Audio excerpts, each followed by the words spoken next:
Not gonna lie, I love this matchup, and yeah, it's one of like the best matchups in fiction alongside with like Cartoon Cat versus SCP and blah blah blah. But still, yeah, the battle of like two like boundless beings, goats, and yeah, whatever you like to call them. So yes, not gonna lie, I'm pretty excited to do this matchup. So anyways, let's hop on. So starting off with some void planes, at its worst here would come from the void. However, the void isn't any normal outer virtual construct this time because there's some new things I'd like to say. Trevor states that the void's like beyond the conventional existence. As he's referring that existence is like referring to all of his spatial dimensions in the verse, not just the normal spatial dimensions, I mean, but also the spatial dimensions that are like beyond like the normal space and time themselves. I mean the normal concepts of space and time and dimensionality too, I meant. So about the 12-dimensional body hive's home, like his like home should contain like infinite like hyperdimensional worlds, like as the name suggests, hyperdimensional, it means like beyond like the conventional type of dimension.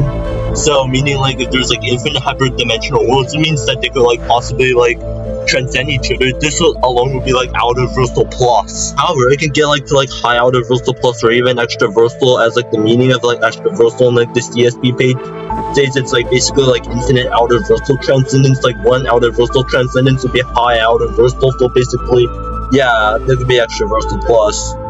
And yet the void would like be above this, putting them at around like high outer to boundless. But you know what I said earlier was like a little chameleon animated highball, so I'm gonna like do the baseline for like everyone in the verse. As I always said, like someone like Siren Head and Long Horse would be easily outer versal due to the fact they came from the void. However, they could be high outer versal. As I said, the void's like above like certain outer versal constructs, making it high outer versal. Remember when I multiple times said in my channel that Cartoon Cat and Featherking could be like at least extra versal due to the fact they could like affect like the narrative layers, and considering the fact that like friends and void planes have been shown like jumping into higher planes of existence above stuff such as like the void, the narrative layers, and etc. And yes, these skills above the patron saints who would do this. And remember when I said like Cartoon Cat and the Featherking could like at least like exist or like manipulate the narrative layers? Well, like remember when Siren and the Featherking like exist in the real world? And yet friends from void planes could like outscale them all, meaning that this would at least put friends from void planes at least to boundless. And all of this, you would have irrelevant speeds, and it's obvious. I already said this multiple times. Anyone low outer or above should have irrelevant speed.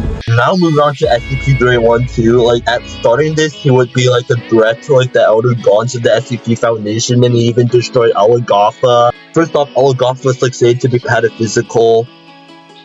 From this, SCP-63812, I mean, would be high outer versal, but it could go even further. As I discussed about SCP-682, I mean, in my video of Cartoon Cat versus SCP-682, the Tree of Knowledge would like contain infinite metaverses, and a metaverse would like contain infinite multiverses. A single multiverse would contain like infinite universes. A single universe, some of them would be platonic, while others would be like pataphysical and contain metaphysics.